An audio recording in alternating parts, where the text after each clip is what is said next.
చేరి వచ్చిన షాలేము సంఘస్థులకు యేసుక్రీస్తు నామములో శుభములు తెలియపరుస్తున్నాను.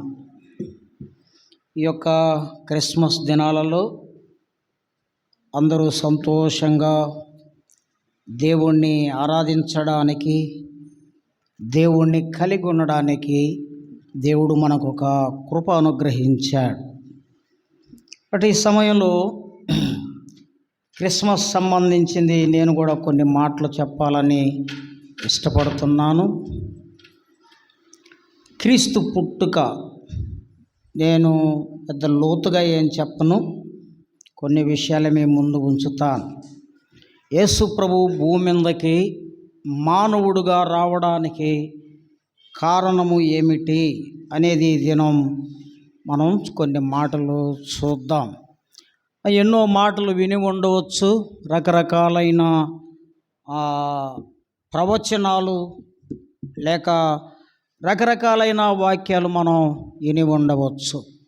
అయితే యేసుక్రీస్తు రాకడకు, ఆయన మానవ శరీరాన్ని ధరించి భూమి మీదకి రావడానికి గల కారణం మనం నెరవేర్చాలి.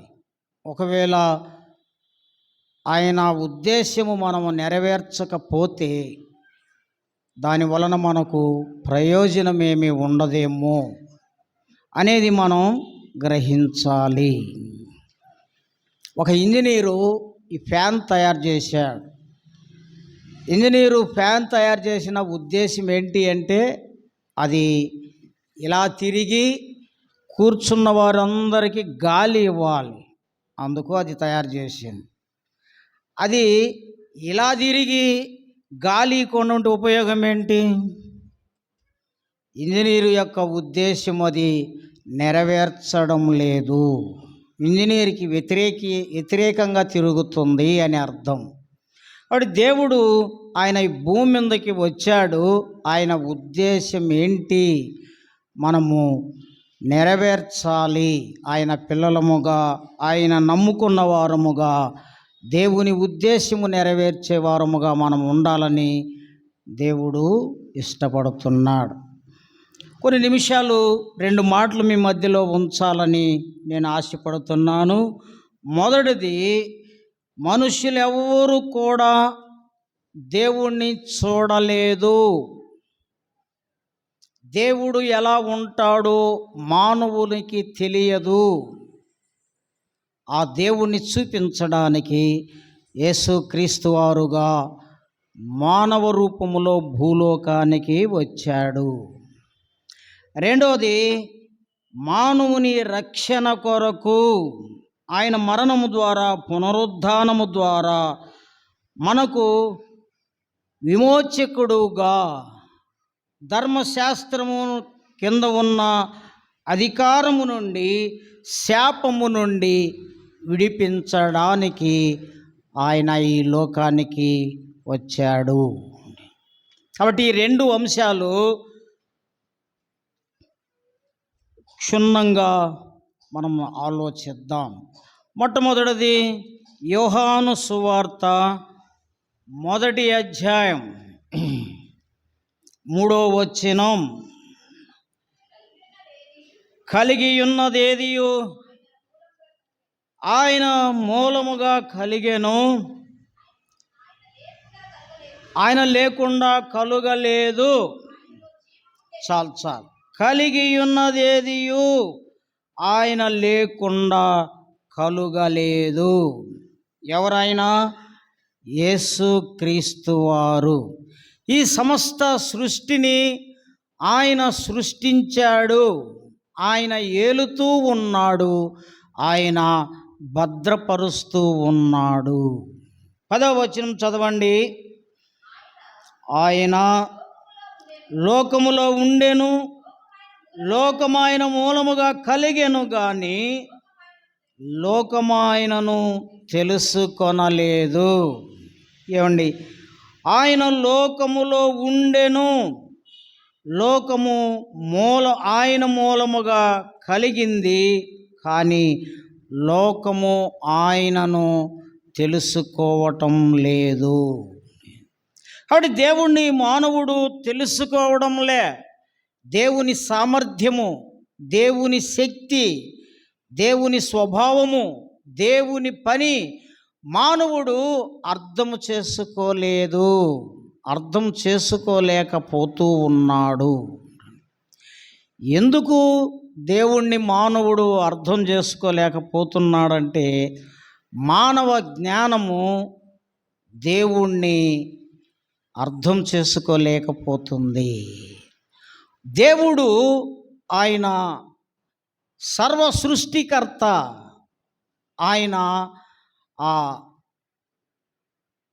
ఆయన నిత్యుడు, ఆయన శాశ్వతుడు. కాబట్టి అంత గొప్ప దేవుణ్ణి మానవుడు అర్థం చేసుకోలేకపోతున్నాడు. రెండవదిగా, దేవుడు అపరిమితుడు, మానవుడు పరిమితుడు. పరిమితమైన మానవుడు అపరిమితమైన దేవుణ్ణి అర్థం చేసుకోలేకపోతున్నాడు. కాబట్టి ఆ దేవుణ్ణి చూపించడానికి యేసు ప్రభువుగా మానవ రూపము ధరించి ఈ భూమి మీదకి వచ్చాడు. యోహాను సువార్త 12వ అధ్యాయం, యోహాను సువార్త 12వ అధ్యాయం 45వ వచనం.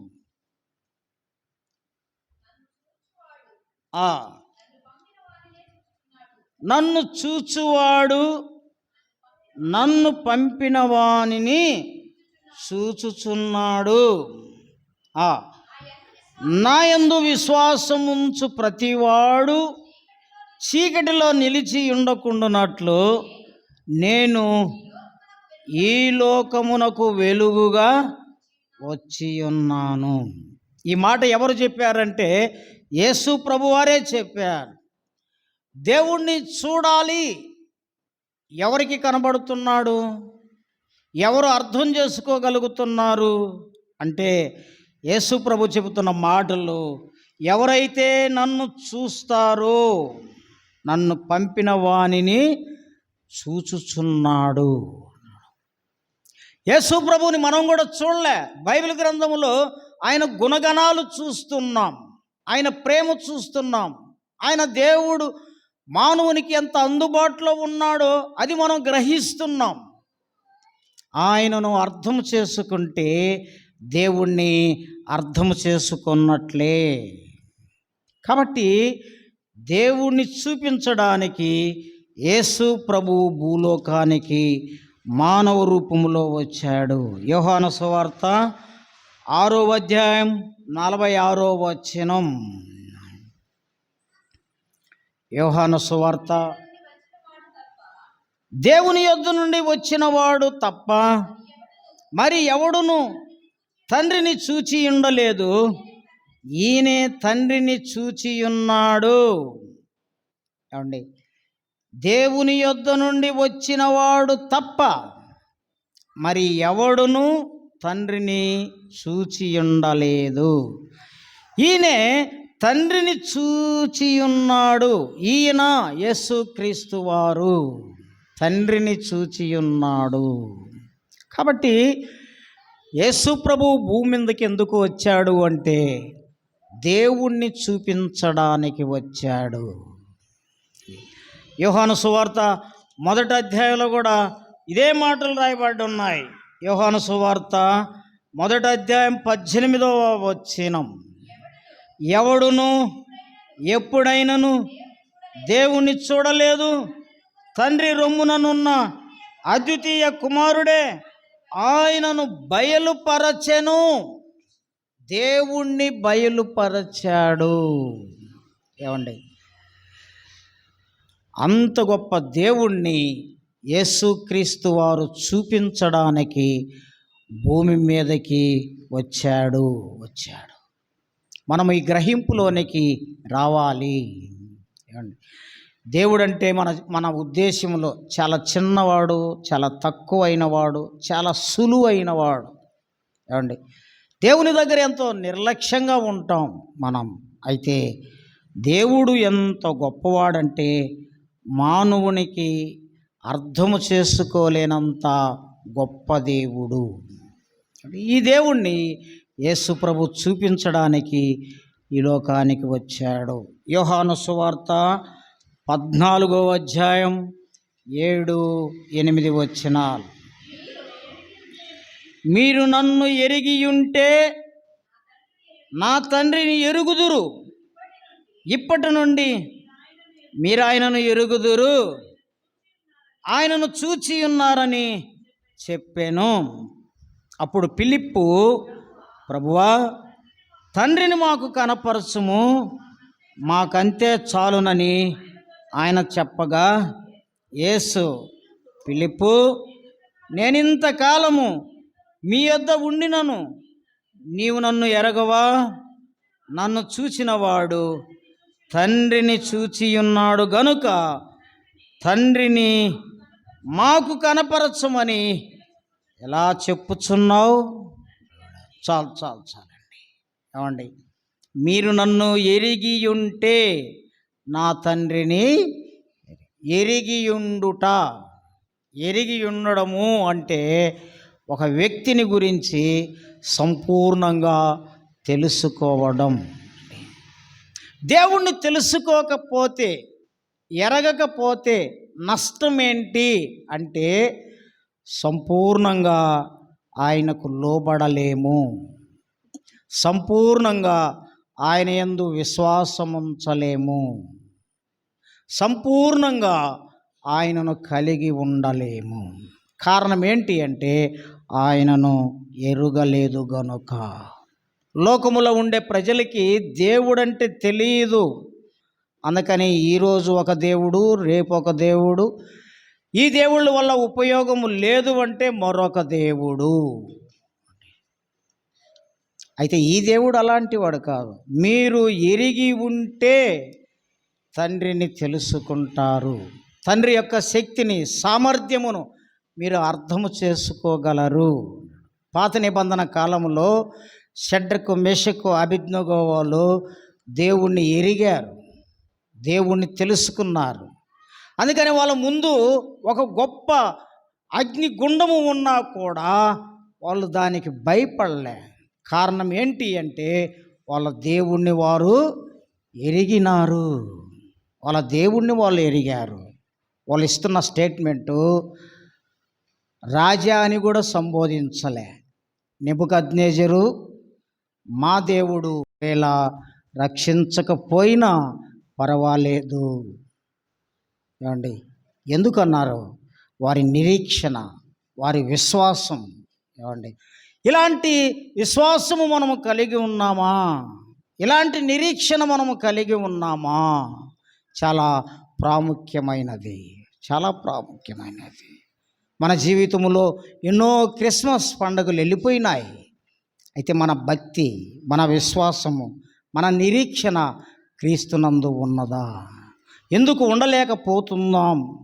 ఎందుకు దేవునికి మహిమార్థంగా జీవించలేకపోతున్నాము అంటే మనం ఇంకా దేవుణ్ణి ఎరగలేదు, దేవుణ్ణి ఎరగలేదు. కాబట్టి ఇక్కడ అంటాడు, నన్ను ఎరిగిని ఉంటే నా తండ్రిని ఎరిగియుందురు.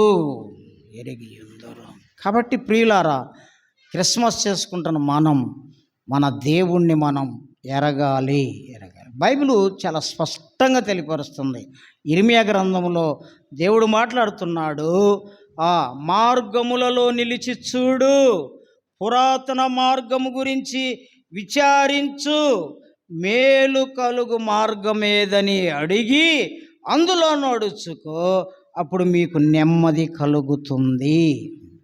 చూడండి ఎంత స్పష్టంగా దేవుడు మానవునితో మాట్లాడుతున్నాడు. నువ్వు దేవుణ్ణి ఎరగక మునుపు ఈ దేవుడు నిజమైన వాడా కాదా తెలుసుకో. చూడండి, ఇర్మియా గ్రంథం 6వ అధ్యాయం 16వ వచనం. యెహోవా ఇలాగు సెలవిచ్చుచున్నాడు, మార్గములలో నిలిచి చూడు, పురాతన మార్గములను గూర్చి విచారించుడి, మేలు కలుగు మార్గం ఏదని అడిగి అందులో నడుచుకొనుడి, అప్పుడు మీకు నెమ్మది కలుగును. అయితే వారు నడుచుకొనమని చెప్పుచున్నారు. దేవుణ్ణి ఎరుగు, మార్గము తెలుసుకో, పురాతన మార్గం గురించి తెలుసుకో, అడిగి కనుక్కో, అప్పుడు ఆ మార్గంలో నడుచుకో, అప్పుడు మీకు నెమ్మది కలుగుతుంది. అంటే యేసు ప్రభు అన్నాడు యోహాను సువార్త 14వ అధ్యాయం 6వ వచనములో, నేనే మార్గం అన్నాడు. ఆ మార్గం ఎవరు? నేనే. నేనే అంటే అర్థం ఏంటి? మరొకరు లేరు అని అర్థం. ఆ మార్గం ఎవరు అంటే నేనే. నేనే.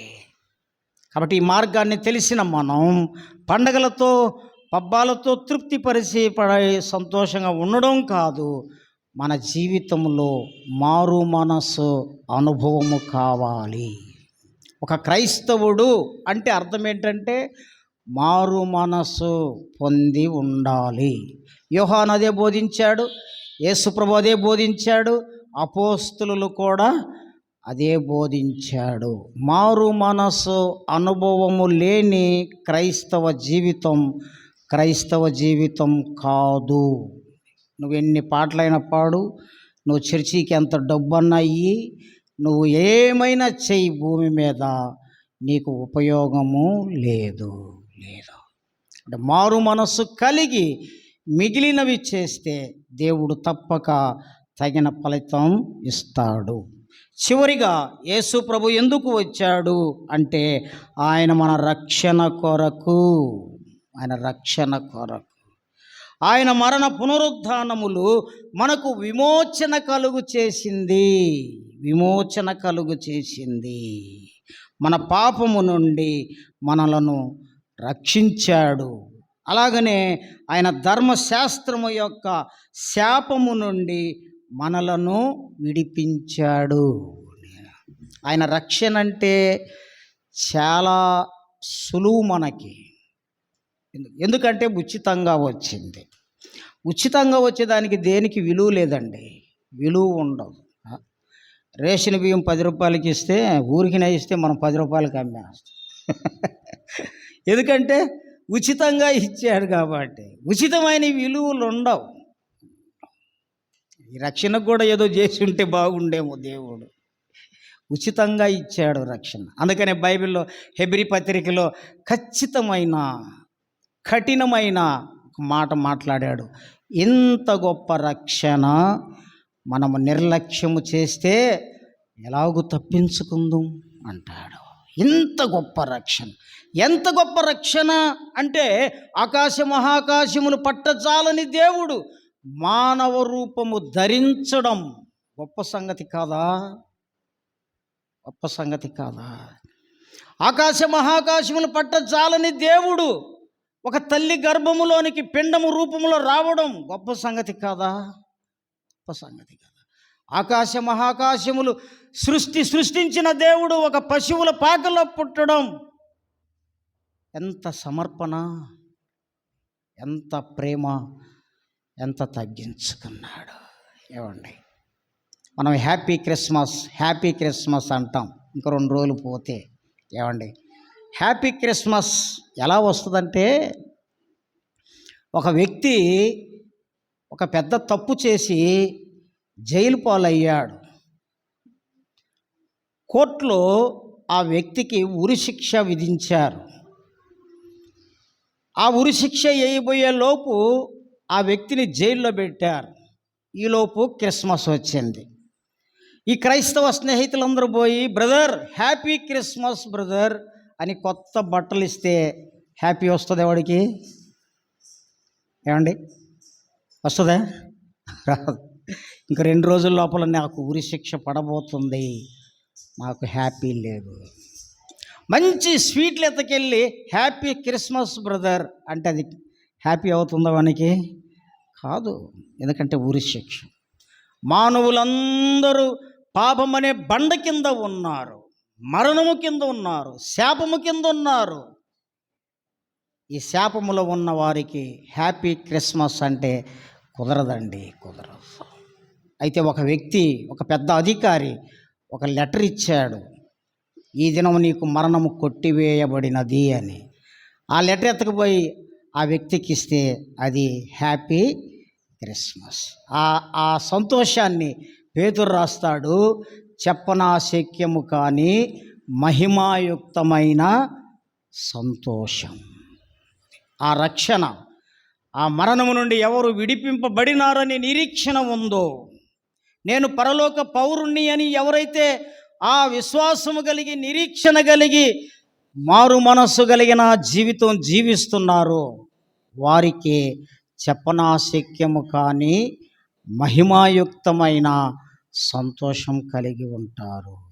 కాబట్టి ఇలాంటిది రెండవ మరణము నుండి మనలను రక్షించడానికి యేసు ప్రభు భూమి మీదకి వచ్చాడు. చూద్దాం, మార్కు సువార్త 10వ అధ్యాయము.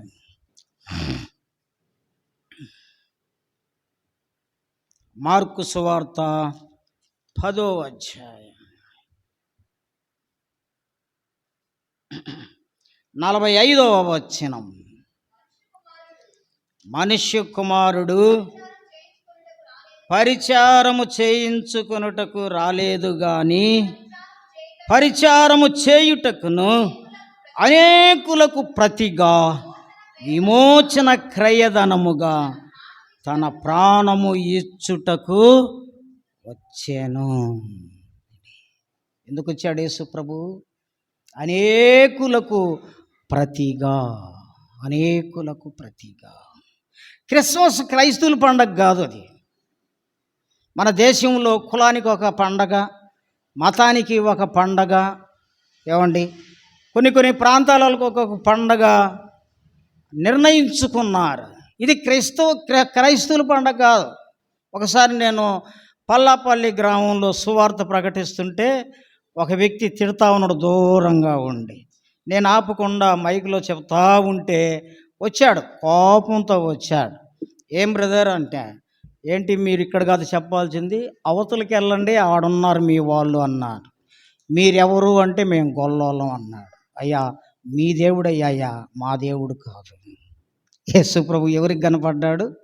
గొల్లోలకు కనపడ్డాడు. ఆ వ్యక్తికి ఏమనిపించిందో నవ్వుకుంటూ వెళ్ళిపోయాడు. ఇది క్రైస్తవుల పండగ కాదు, అందరికీ పండగ. ఇక్కడ అంటాడు, చదవండి మరొకసారి. మనుష్య కుమారుడు పరిచారము చేయించుకునుటకు రాలేదు గాని పరిచారము చేయుటకును అనేకులకు ప్రతిగా విమోచన క్రయధనముగా తన ప్రాణమునిచ్చుటకు వచ్చాడు. ఎక్కడన్నా చూశారా ఇంత ప్రేమ? నిన్నెక్కువగా ప్రేమించే నీ భర్తలు కావచ్చు, నిన్నెక్కువగా ప్రేమించే నీ భార్యలు కావచ్చు, నిన్నెక్కువగా ప్రేమించే నీ తల్లిదండ్రులు కావచ్చు, నిన్నెక్కువగా ప్రేమించే నీ కుమారులు కుమార్తెలు కావచ్చు. ప్రాణాన్ని ఇచ్చే వాళ్ళు ఎవరైనా కనబడతారా భూమి మీద? అండి, కనబడతారా? అనేకులకు ప్రతిగా ఆయన ప్రాణము ఇవ్వడానికి ఈ లోకానికి వచ్చాడు. విమోచన అంటే విడిపింపబడుట, విడిపించుట. దేని నుండి విడిపించడానికి వచ్చాడు? పాపము నుండి విడిపించడానికి. ప్రియులారా, ఇక్కడ ఒక క్వశ్చన్ వేసుకుందాం, ఒక ప్రశ్న. మనం పాపము నుండి విడిపింపబడినామా? పాపము నుండి విడిపింపబడినామా? కొందరు అంటారు, ఏంటి క్రైస్తవులు పాపం పాపం పాపం అంటారు, ఎప్పుడు అదేనా? అవును, మానవుని పతనానికి కారణం పాపమే. మానవుడు పతనమైపోవడానికి కారణం శాంతి లేక, సంతోషం లేక, నెమ్మది లేక, తన జీవితంలో ఆనందాన్ని కలిగి ఉండలేకపోవడానికి కారణం పాపమే. వ్యాధులు, బాధలు, కష్టాలు, నష్టాలు, ఇరుకులు, ఇబ్బందులకు కారణం పాపమే. ఈ పాపము నుండి విడిపించడానికి యేసుక్రీస్తు వారు ఈ లోకానికి వచ్చారు. మనం కానీ పాపం నుండి విడిపింపబడకుండా అలాగనే మన భక్తి కొనసాగుతూ ఉంటే ఈ భక్తి వలన మనకు ఉపయోగమేమీ లేదు. కాబట్టి ఎప్పుడు నిజమైన క్రిస్మస్ అంటే పాపం వలన వచ్చు జీతం మరణము నుండి ఎవరైతే విడిపింపబడతారో వారే నిజమైన క్రిస్మస్ పండుగ చేసుకుంటారు. మరొక రెఫరెన్స్ చూద్దాం. గలతీ పత్రిక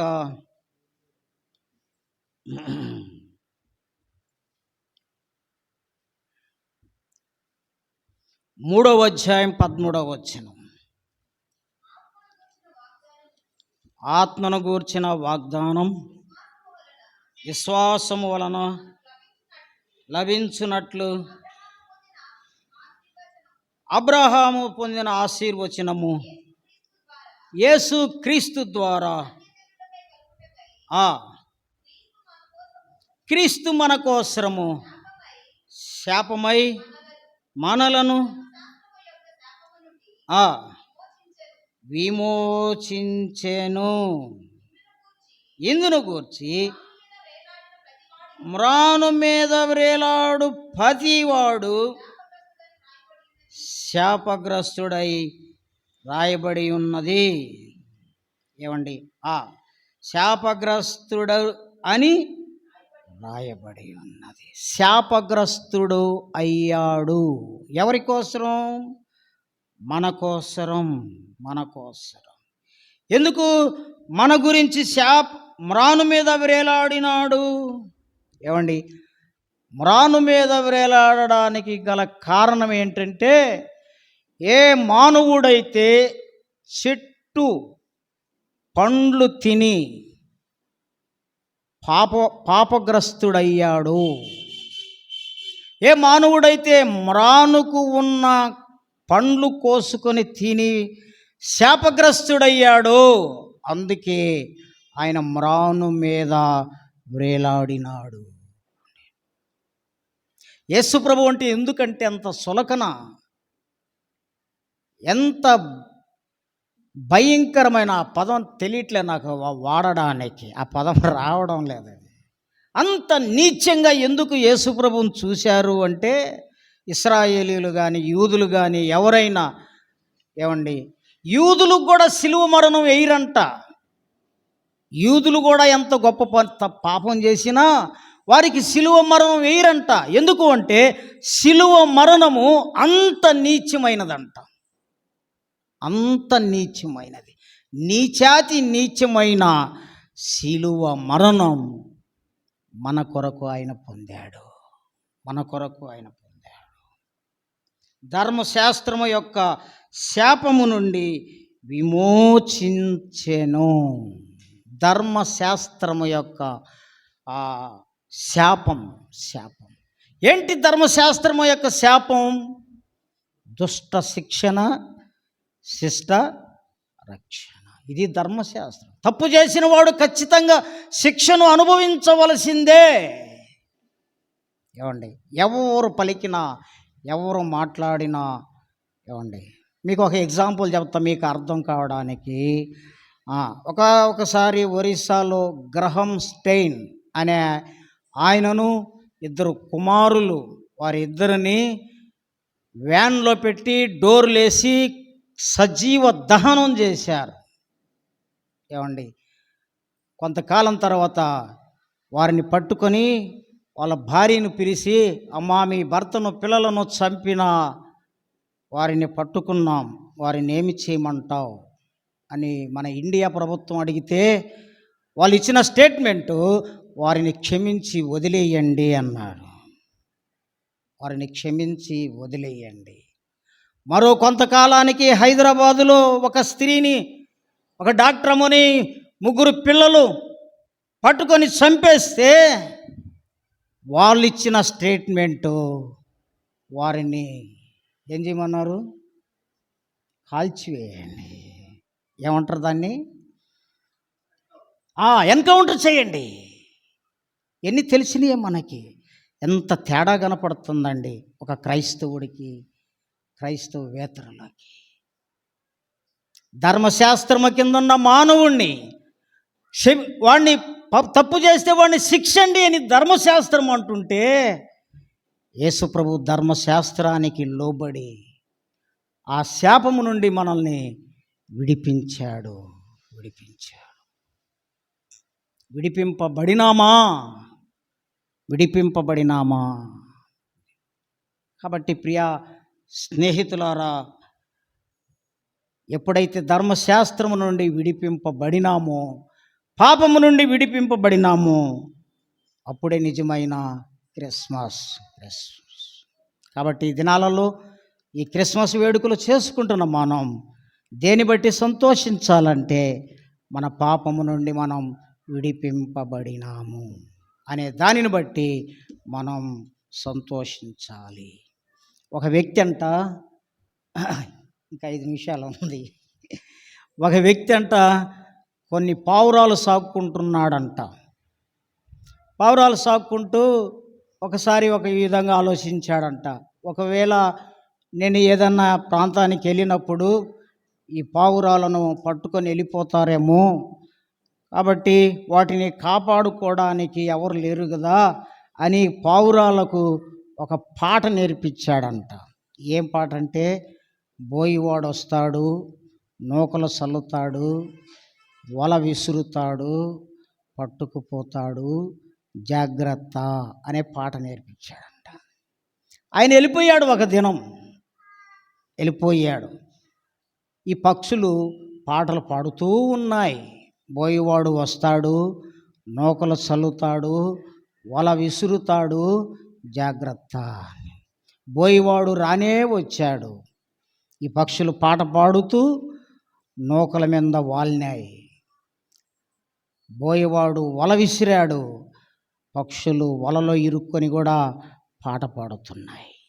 మన క్రైస్తవ జీవితం ఇలా పాట పాడుతూ ఉన్నామా? నేను రక్షణ పొందాను అని పాట పాడుతున్నామా?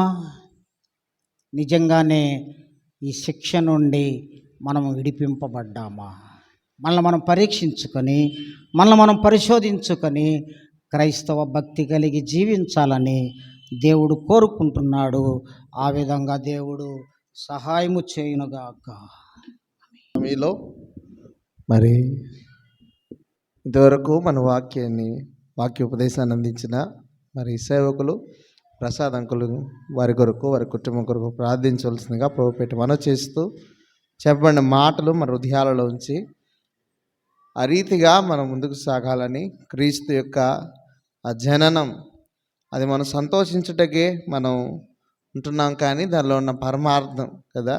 బాప్తిస్మం ఇచ్చే యోహాన్ అంటాడు, ఇదిగో లోక పాపలు మూసుకుని పోవు దేవుని గొర్రెపిల్ల. ఆయన చూసినప్పుడు ఆయన ఎలా ఉన్నాడంటే, మన పాప భారం ఆయన మీద మోపబడింది. కనుక ప్రియమైన వారులారా, దేవుని పుట్టుక వెనక ఎంతో మర్మం ఉంది. అయితే దేవుడు మనకు అది బయలుపరిచాడు.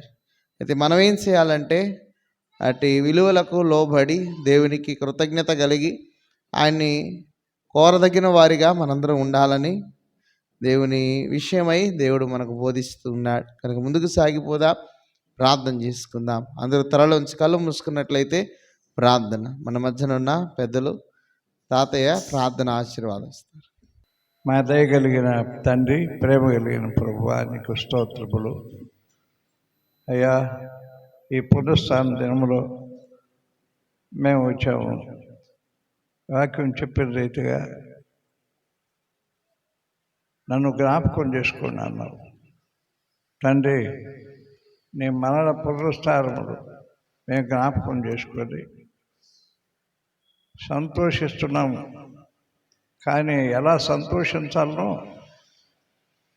అది మీరు మాకు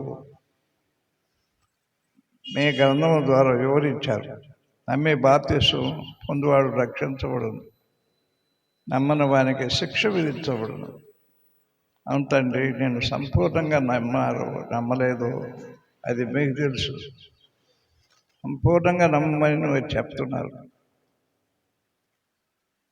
సంపూర్ణంగా నమ్మి మేము క్రీస్తువులై జీవించినట్లుగా సహాయం చేయమని తండ్రి, మీరు అదృశ్యమైన దేవుడై ఉండి మనుషులు రక్షించుటకు దృశ్యువుగా యేసుక్రీస్తుగా ఈ లోకానికి వచ్చి ప్రతి పాపమును నీ రక్తము ద్వారా పారద్రోలేవు, కడిగావు తండ్రి. అలా కడగబడిన మేము నీ మాటలు నమ్ముకొని జీవించడానికి సహాయం చేయమని